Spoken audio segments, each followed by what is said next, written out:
Hari ini kita akan belajar mengenai kesetimbangan kimia. Nah, apa itu kesetimbangan kimia? Reaksi kesetimbangan dikatakan juga reaksi reversibel. Reversibel itu artinya dapat kembali. Biasanya, reaksi yang kita pelajari selama ini adalah reaksi irreversibel, artinya reaksi yang tidak dapat kembali. Contoh, kalau kita membakar kertas akan menjadi abu, tapi abu tidak bisa menjadi kertas gitu ya. Nah, untuk reaksi kesetimbangan sendiri itu merupakan suatu reaksi di mana zat hasil reaksi atau produk dapat bereaksi kembali membentuk zat bereaksinya. Artinya kalau dia sudah menjadi produk itu masih bisa lagi menjadi reaktan. Seperti itulah maknanya. Nah, kalau misalkan kita buat dalam persamaan reaksi, maka sebenarnya ini hampir sama dengan reaksi yang lain. Ada reaktan, A ditambah B reaktan menghasilkan C ditambah D, di mana ada koefisien P, Q, RS. Nah, perbedaannya adalah dalam tanda panah. Tanda panah dalam reaksi kesetimbangan itu ada dua arah ke kanan dan arah ke kiri. Inilah dia dikatakan reaksi bolak-balik. Dari reaktan bisa ke produk, dari produk kembali ke reaktan, seperti itu. Nah, pada keadaan setimbang, bisa dikatakan dia setimbang jika laju reaksi ke kanan sama dengan laju reaksi ke kiri. Seperti yang tadi kan, A tambah B menjadi C tambah D, itu nanti laju reaksinya sama dengan C ditambah D menghasilkan A tambah B. Nah, ini terjadi kalau sudah adanya konsentrasi zat yang tidak berubah lagi. Diyakini bahwa setelah terjadinya kesetimbangan, konsentrasi tidak berubah lagi. Dan hal yang seperti ini akan dianggap selesai reaksinya. Jadi reaksinya dianggap selesai. Dianggap itu artinya masih tidak pasti gitu. Nah, kalau memang secara makroskopis atau kita lihat dari penginderaan kita, dari pengamatan kita, reaksi memang sudah selesai. Namun secara mikroskopis atau dari zat-zat partikel-partikel kecilnya itu, molekul-molekul kecilnya, itu bisa dikatakan reaksi belum selesai. Maka reaksi kesetimbangan juga dikatakan reaksi dinamis. Secara makromolekulnya sudah selesai, tapi mikroskopisnya belum selesai. Nah, ada dua jenis reaksi kesetimbangan kalau kita lihat dari fase zat yang terlibat dalam reaksi. Yang pertama adalah reaksi kesetimbangan homogen. Dari namanya, kita sudah mengetahui bahwa arti homo itu sejenis. Berarti di sini fase zat yang terlibat adalah sejenis. Contohnya pada proses pembentukan gas amonia. Jadi H2 fasenya gas, kita reaksikan dengan nitrogen gas, itu setimbang menghasilkan amonia, NH3 gas. Di sini tinggal kita buat koefisiennya untuk menyetarakan. N2 di sini 2, ini hanya 3 kali 2 berarti 6, ini juga kali 3. Inilah dia dikatakan homogen karena semuanya fase gas. Lalu lawan dari homogen adalah heterogen. Nah, kalau yang tadi homogen itu fasenya sejenis, maka kalau dia reaksi kesetimbangan heterogen, itu fase zat yang terlibat lebih dari satu jenis. Contohnya ada reaksi penguraian kalsium karbonat CaCO3 solid setimbang menghasilkan CaO solid ditambah CO2 gas. Nah, di sini ada dia dua jenis fase yang terlibat. Yang pertama solid, yang kedua gas. Jadi, dalam kesetimbangan ada yang namanya tetapan kesetimbangan. Seperti halnya laju reaksi yang sudah kita pelajari sebelumnya, ada tetapan di sana. Untuk tetapan kesetimbangan itu ada dua. Yang pertama berdasarkan Kc, yang kedua berdasarkan Kp. Jadi konsentrasi itu bahasa Inggrisnya kan concentration, tekanan bahasa Inggrisnya kan pressure. Makanya kalau dia tetapan kesetimbangan berdasarkan konsentrasi, kita singkat dengan Kc, berdasarkan tekanan kita singkat dengan Kp. Nah, perlu di sini kalian ketahui bahwa kalau dia Kc itu hanya berlaku jika dia itu fase zatnya adalah gas dan aqueous, gas dan larutan. Sedangkan Kp ini hanya berlaku untuk fase gas saja, tidak ada untuk aqueousnya. Hanya fase gas yang memiliki tekanan. Nah, apa itu tetapan kesetimbangan? Tetapan kesetimbangan merupakan perbandingan komposisi hasil reaksi dan pereaksi pada keadaan setimbang. Jadi jika ada reaksi A tambah B setimbang menghasilkan C ditambah D, di mana ada PQRS sebagai sebagai koefisiennya, maka untuk mencari Kc kita membandingkan produk yang sebelah kanan dengan pereaksi sebelah kiri. Maka seperti inilah jadinya. Kc sama dengan, kalau dia Kc berarti konsentrasi kan? Konsentrasi R, konsentrasi C pangkat koefisien R, karena R adalah koefisien C, kali konsentrasi D pangkat S, kita bagi dengan konsentrasi A pangkat P, konsentrasi B pangkat Q. Jadi seperti pengertiannya, produk dibagi dengan reaksi gitu.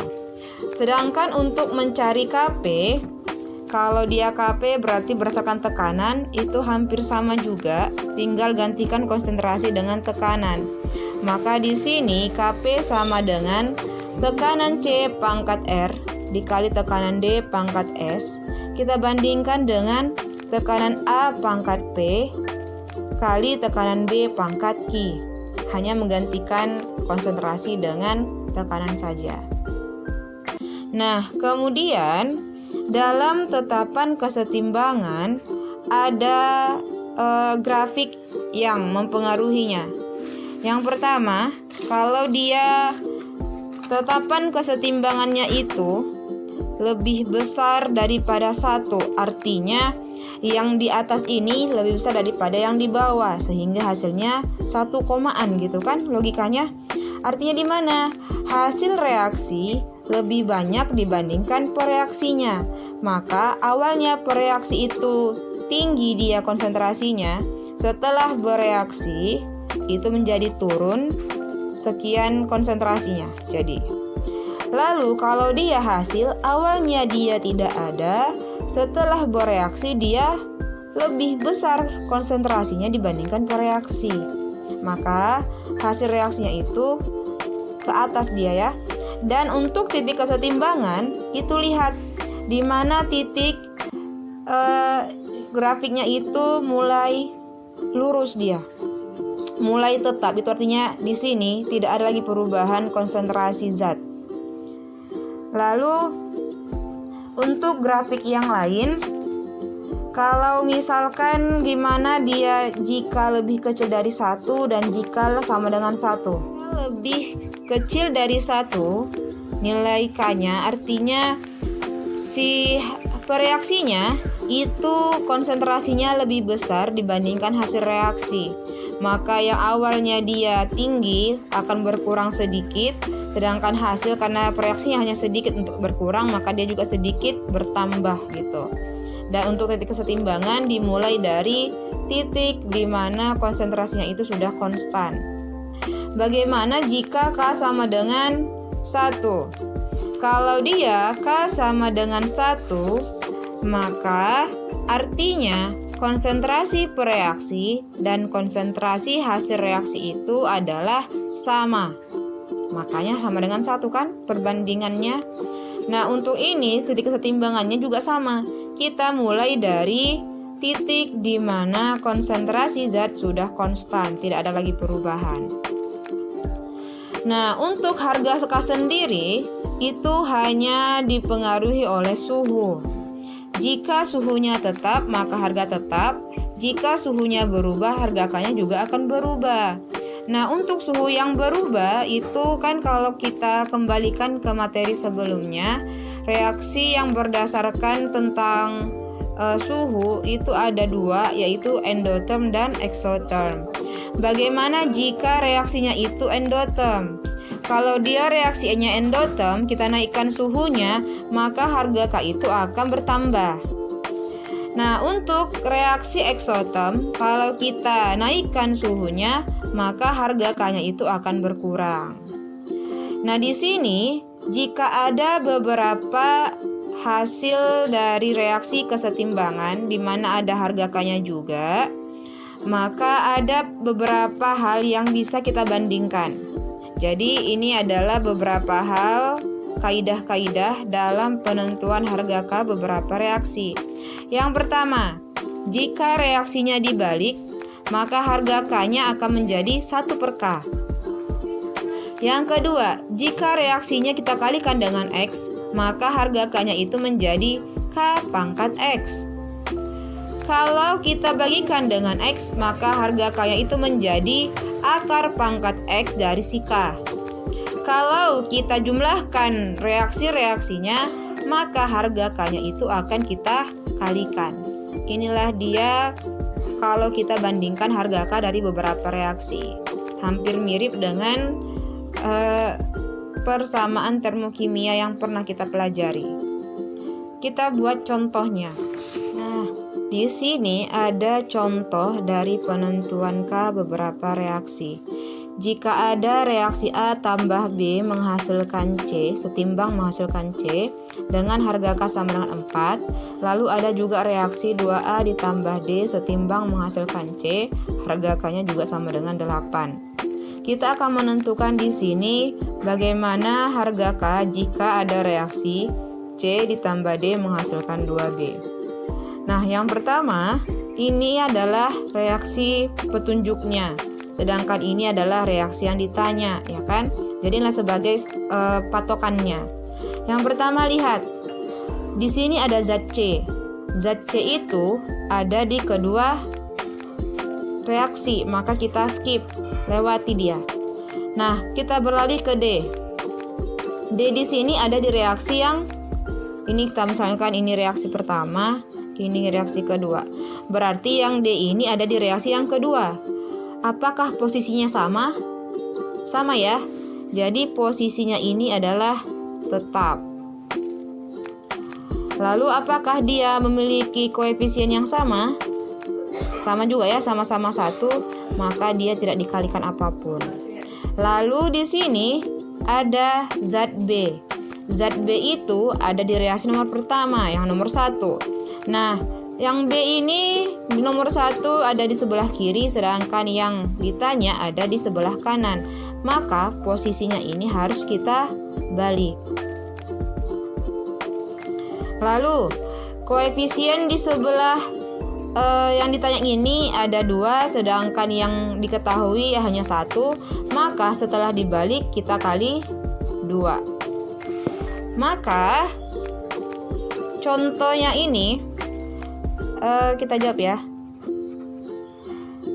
Yang dibalik berarti kan 2C ditambah menghasilkan setimbang menghasilkan A 2A ditambah 2B karena dikalikan 2. Harga K-nya karena dia dibalik maka jadi 1 per K, berarti 1 per 4. Yang awalnya 4 jadi 1 per 4. Karena dia dikali 2 maka kita kuadratkan juga 2 sesuai dengan aturan yang tadi. Lalu yang B, yang kedua itu tetap nggak diapa-apain kan, berarti 2A ditambah D setimbang menghasilkan C, dimana harga K-nya juga tetap 8. Nah ini kita jumlahkan, ya kan, reaksinya kita jumlahkan. Yang sama di kedua ruas bisa kita habiskan. Ini 2C, ini C, berarti tinggal ini 1, ini habis. Ini hampir sama dengan yang ini ya, termokimia ya. Maka ini C ditambah B setimbang menghasilkan 2B. Sudah dapat dia ini. Untuk harga K-nya sendiri itu sama dengan K1 dikali K2. Karena tadi kita penjumlahan kan, harga K-nya dikalikan. K1-nya 1 per 4 kuadrat itu 1 per 16 dikali K2-nya 8, sehingga hasil dari K-nya adalah sama dengan 1 per 2. Seperti itulah caranya dengan menerapkan kaidah-kaidah yang sudah kita pelajari tadi.